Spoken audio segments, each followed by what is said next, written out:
तो अभी हमने मूवी देखा वी आर द क्राउडेड सिंग। तो जानेंगे ब्रिजेश सर से कि इसका ये मूवी कैसा रहा और किन लोगों को मूवी देखना चाहिए। हाँ, मैं अभी मूवी देख रहा था। पहले तो मैं चूज करने में बड़ा चूजी हूँ मैं, क्योंकि बड़ा मुश्किल से अब इतना सारा मूवीज देखने के बाद, किताबें पढ़ने के बाद, जिंदगी जीने के बाद बड़ा मुश्किल होता है कोई भी मूवी देख पाना। तो मैं ऐसे ही रैंडमली नाम से तो लग रहा है कि वेयर द क्रॉडैड्स सिंग का क्या मतलब है, तो नाम से तो नहीं समझ में आया, लेकिन जो थोड़ी सी ब्रीफिंग होती है ना कि लिखा रहता है कि ये मूवी कैसी है, तो वहां से हमको थोड़ा सा आइडिया लगा कि देखते हैं, लेट अस सी। क्योंकि पूरी मूवी के बारे में दो चार लाइन में बता पाना तो मुश्किल होता है। जब मैं मूवी देखने लगा, जो प्लॉट है उसका, जो सेंस दिया है इस मूवी ने, मैं दुनिया के हर लोगों को रिकमेंड करना चाहता हूँ। और मेरे मेरे जीवन की टॉप 5 मूवीज में से एक मूवी हो गई है। इसमें आप देखेंगे कि किस तरीके से एक लड़की, माश गर्ल बोलते हैं उसको, वो कैसे प्रताड़ित की जाती है। बाकी जो कंक्रीट से बने हुए बिल्डिंग्स में रहने वाले लोगों के द्वारा, पुलिस के द्वारा, कोर्ट के द्वारा, सो वो स्कूल के द्वारा, बाकी जो यंग जो यूथ है उनके द्वारा, जनरल पब्लिक के, आम पब्लिक के द्वारा। तो जो मास गर्ल है ना, उसका पूरा जीवन बचपन से लेकर एडल्ट तक, मतलब यंग होने तक, उसका पूरा जीवन झील के किनारे जंगलों में गुजरा है। मैं इसलिए थोड़ा बहुत बता रहा हूँ क्योंकि बाकी तो मूवी आप देखिएगा, और डायरेक्टर ने कितनी मेहनत की होगी और स्क्रिप्ट राइटर ने कितनी मेहनत की होगी, वो मूवी देख के ही आपको आइडिया लगेगा। मेरे बताने से तो बस इतना ही होगा कि आप देख सकते हैं, और इम्फेसाइज करने से आपको लगेगा कि अब तो देखना ही चाहिए। और प्लॉट भी इसलिए थोड़ा बहुत बता दे रहा हूँ ताकि आपके भी अपने चॉइसेस होंगे, उसके अनुसार देख सकते हैं। तो इसने जो जो इसको मोहब्बत, प्यार हो जाता है जंगली जानवरों से, बर्ड से, पेड़ पौधों से, वाटर से, झील से, जीव जंतुओं से, कीड़े मकोड़ों से, इतना ज़्यादा इसको लगाव हो जाता है कि ये जब लव में आती है, प्यार में आती है ये एक लड़के के साथ में, तो वो लड़का समझने लगता है कि ये बाहर नहीं जा सकती, मतलब ये बाहर जिंदा ही नहीं रहेगी इनके बिना, इन पंछियों के बिना, पेड़ पौधों के बिना, इन झील के बिना, इन कीड़े मकोड़ों के बिना, इन फेदर। उसमें एक बड़ा है कि वो कलेक्ट करती है, जो शेल्स होते हैं जो किनारे, समुद्र के किनारे जो घोंगा वोंगा होते हैं वो सब, उनको कलेक्ट करती है। सीप है, उसको कलेक्ट करती है, फेदर।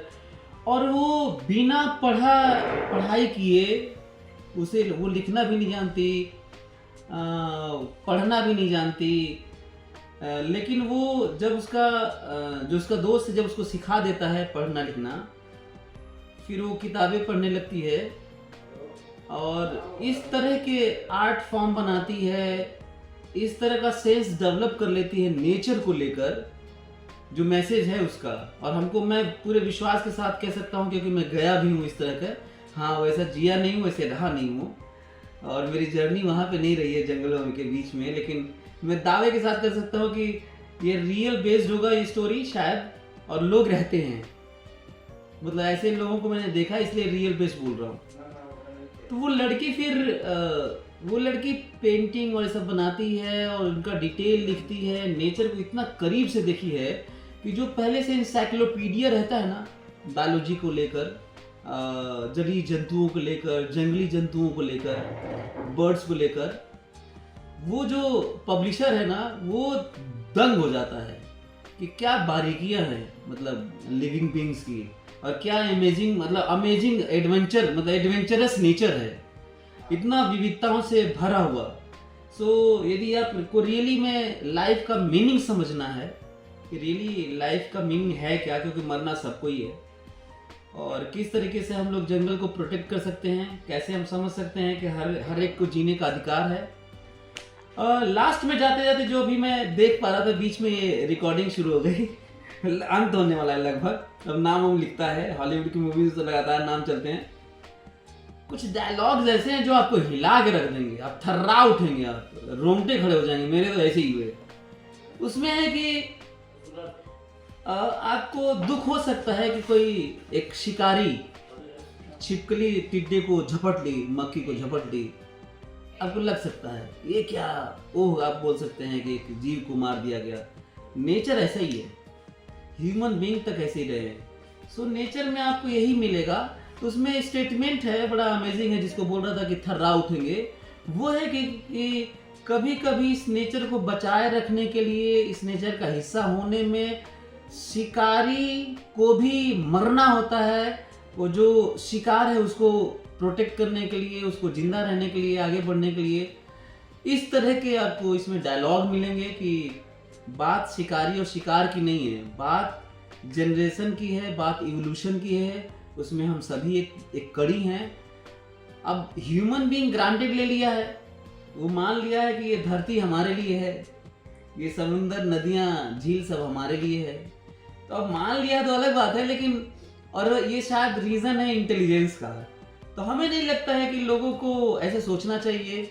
सबसे पहले तो इंडस्ट्रियलाइजेशन और जितना टेक्नोलॉजी का एडवांसमेंट हो चुका है, अब बस बहुत हुआ, अब रोक देना चाहिए। इस मूवी ने तो हमें इस मूवी से तो मैं यही सीखा। हालांकि मैं सेंस ऐसे पहले से था, लेकिन ये मूवी ने और ज़्यादा, मैं डिस्कवरी चैनल बहुत देखा, उसमें ये भी है कि जो मेल फीमेल की मेटिंग्स होती हैं, उसमें स्पीसीज ऐसे भी हैं कि मेटिंग करने के दौरान एक दूसरे को खाते रहते हैं, पूरा खाना पड़ता है, खा जाते हैं, तो भी जनरेशन को आगे बढ़ाने के लिए ये सब सैक्रिफाइसेस हैं। इस तरह के भी डायलॉग्स हैं इसमें। तो नेचर इतना ब्यूटीफुल है, इतना एडवेंचरस है, इतना आपको सरप्राइज कर देने वाला है कि आप उनको देखकर आप अच्छा जीवन जी सकते हैं।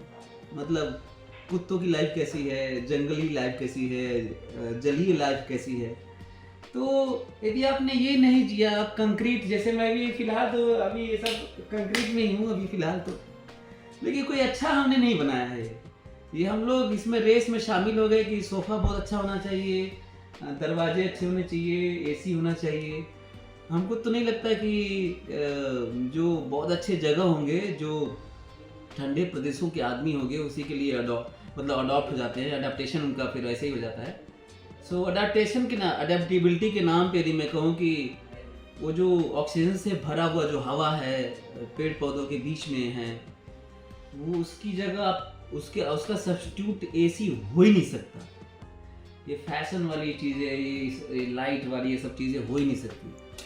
दिखाइए अब भाई ये सब लाइट। लगता है कि जब मैं वो देख ये जब मैं ऐसे रिलेट कर रहा था कि अब मैं निकलूंगा अब जाऊंगा, मैं वैसे ही जीवन जीऊंगा। तो हो सकता है कि शायद मैं ये करूं भी, शायद इसलिए लगा रहा होगा कि पता नहीं रहते जीवन में कर पाऊंगा, कल का दिन देख पाऊंगा नहीं। अनसर्टेन लाइफ है सबकी, उस अनसर्टेनिटी को भी इसमें दिखाया है कि कितना अनसर्टेन लाइफ है किसी का, कि कोई एक झपट्टा मार के उसको खींच ले रहा है। तो लाइफ ऐसे ही है। तो मैं यही कहूँगा कि इसके बजाय कि मैं फिर और डिटेल बताऊँ कि कितना अमेजिंग नेचर दिखाया है इसमें। और ये जो लड़की है मार्श गर्ल, रियली में कैसे इस तरह के लोगों को एक तरह से वहाँ पे मीनिंग है कि बदतमीज लड़की, इडियट लड़की इस टाइप का है, कुरूप लड़की, ऐसे मतलब सेंस यही है शायद वहाँ पर।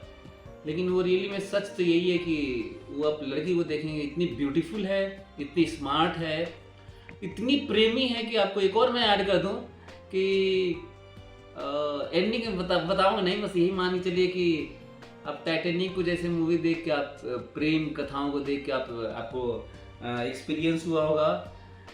यदि मैं कहूँ कि लव स्टोरी रियली में होता ना, बीच में वो उसका जो बॉयफ्रेंड है वो चला जाता है अपना स्टडी पूरा करने के लिए, और फिर वो भी सीख के आता है, माइक्रोस्कोपिक लेवल पे छोटे छोटे चीज़ों को देखता है जो ये नहीं देख पा रही थी, और वो आता है, सॉरी बोलता है, फिर ये बहुत गुस्से में होती है, लेकिन फिर सब चीज़ें होती हैं। पूरी स्टोरी अब नहीं बताऊंगा, नहीं तो फिर आपको लगेगा कि सब बता ही दिया, तो आप अगला मूव देखने लेंगे। बस कुल मिलाकर कि वो आगे लास्ट में फिर ये होता है इस तरह का कि जो तोड़ फोड़ किया गया रहता है उसको सजाता है, और इस लेवल पे इसको हेल्प करता है कि कई किताबें इसकी पब्लिश होती हैं। इसका परिवार भी बाद में इकट्ठा हो जाता है, जो इसको छोड़ के जा चुका होता है। ये अकेले लड़की जंगल में जी रही होती है। ये सुन के भी मतलब आदमी के रोंगटे खड़े हो जाएंगे, दहशत में आ जाएंगे लोग। सो यही है कि ये इतनी पीसफुल लाइफ जी, बाकी एंड नहीं बताऊंगा। और लव स्टोरी के नाम पे तो यही कहूँगा कि लव स्टोरी इससे ज़्यादा अच्छी लव स्टोरी हो नहीं सकती, बराबर कह सकता हूँ मैं। टाइटैनिक को भी मैं बराबर ही कहूँगा। कोई भी लव स्टोरी कितना भी कोई लिखा भी होगा तो, पर मैं इससे अच्छी लव स्टोरी मैं किसी को रेट नहीं कर सकता। और ना ही हमें कंपैरिजन भी करना चाहिए, क्योंकि अलग अलग स्टोरीज होती हैं। पर ये मैं ऐसे इसलिए भी बोल रहा हूँ कि इससे अच्छी नहीं कह सकता, और साथ में बोल रहा हूँ कि सब अलग अलग स्टोरी होती है। मैं बस ये इंटेंसिटी बताना चाहता हूँ कि ये कितनी इंटेंस और कितनी ब्यूटीफुल लव स्टोरी है। तो साथ में अमेजिंग नेचर दिखाया गया है, अमेजिंग लव स्टोरी है, और लाइफ के जो सेंस दिया इस मूवी ने, एकदम मतलब देखना ही है आपको, हर एक लोगों को देखना है। मैं तो ये कहूँ कि आप IITian, doctor, UPSC, IAS, DM कुछ बनिए। यदि आप इस मूवी को नहीं देखे हैं तो वो सब भी बनना बेकार है। आप वो भी बनिए, लेकिन आप ये मूवी ज़रूर देखिए। Okay, wish you all the best. Thank you.